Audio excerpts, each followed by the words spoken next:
guys, my name is Abigail. I'm a local Gaston College student, and today I'm going to be discussing the 2008 hit film, The Boy in the Striped Pajamas. For starters, the director of this movie, Mark Herman, is not one who is new to the filming industry. Having directed several films in his past while exploring many genres, Herman has filmed comedies like Purely Butler, romances such as Hope Springs, and dramas with historical backgrounds like The Boy in the Striped Pajamas. Like many movies out in the market today, The Boy in the Striped Pajamas is based off of a book. Written by John Bone, his sole purpose while composing this emotional story was to capture his audience's attention and to open their eyes to a new perspective of the Holocaust, one that shows both sides of the issue and is focused around two young boys who are oblivious to what is taking place around them.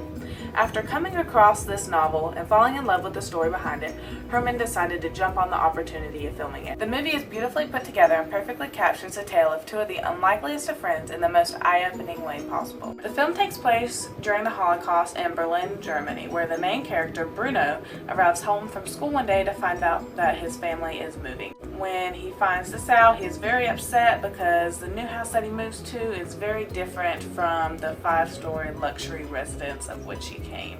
Unknowingly, this residence of which they just arrived is located near a concentration camp. Bruno runs up to his room and discovers that he can see a farm outside of his window. Quickly realizing that this farm is actually a work camp for Jews, his mother is already upset about the whole situation. Now, Bruno really likes to explore, and knowing this, his mom tells him he cannot go anywhere outside the front yard because she knows that he's going to try to go to that farm. As time passes, Bruno's curiosity just grows and grows, and eventually he can't stand it anymore. He runs out of the fence out behind his house and goes through the woods for hours until he comes across a barbed wire fence. Once he gets there, he sees a little boy whose name is Shmuel. Bruno's determined to make friends with him since he's left all of his friends get home from where he came. Now Shmuel gets called back into the camp and Bruno has to leave, so he goes back to his house and decides to come back again and again as time goes on. By befriending this Jew named Shmuel, Bruno unknowingly puts his own life on the line. Having the movie start off in a relatively upbeat and happy manner, and then as soon as he gets to this house, automatically dropping, it can only go downhill from here. First, it starts off as the black smoke that goes over Bruno's head as he plays outside, and then it goes to his sister Gretel, who throws away all of her toy dolls once she falls in love with one of the local Nazis that are patrolling around their house. She becomes more belligerent towards her family members. Now, as all the characters in this movie eventually change, the mom gets more upset with everything, Gretel turns more aggressive, the dad gets more uptight with his job. Everyone changes except for Bruno, who still remains the innocent child that he was when he came here. In a movie review posted on PluggedIn.com, some have even suggested that Bruno's innocence is the only thing that underscores the wickedness of the adult's cruelty throughout the movie. Another review titled Two Boys, One Always in Striped Pajamas by Philly.com has even suggested that Bruno is a child caught in the waking nightmare of one of history's ugliest times. Unfortunately, Bruno's innocence that we have all grown to love also ends up being the cause of a series of unfortunate events that follows later on in the film. After his mother is completely fed up with everything that's going on, she wants to get her kids out of there as soon as possible.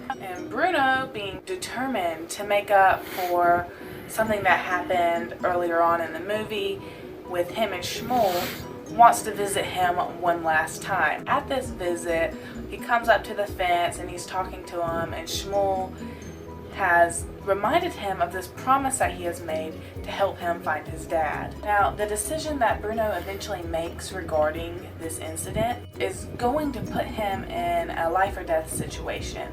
The ending of this film leaves the watchers emotionally traumatized by what happens next. Now, with that being said, since the film covers such a sensitive subject, being the Holocaust, I'm sure most viewers are still wondering whether the movie depicts any violence or inappropriate actions. Surprisingly, the answer to this question would be no. The film does not depict any violence or inappropriate actions throughout the entire movie.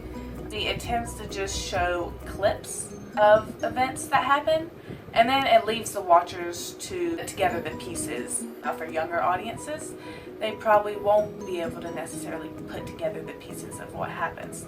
For the older audiences, they will. And this is very well put together because it shows how Bruno, being innocent, not knowing what was going on, young viewers being innocent, not knowing what was going on, but adults being completely aware of the whole situation at hand. One review by Common Sense Media actually expresses a similar observation on their blog when they say that viewers can only see the mechanisms of mass extermination in one scene, but the rest of the film just hints and suggests what's really happening. Since the film was set in a younger person's eyes, it gives Herman all this room for broadcasting his point of view. Heidi Williams, a critical film reviewer, wrote in a positive review that even though she knew that the movie was set in a child's eyes, it didn't come across as childish.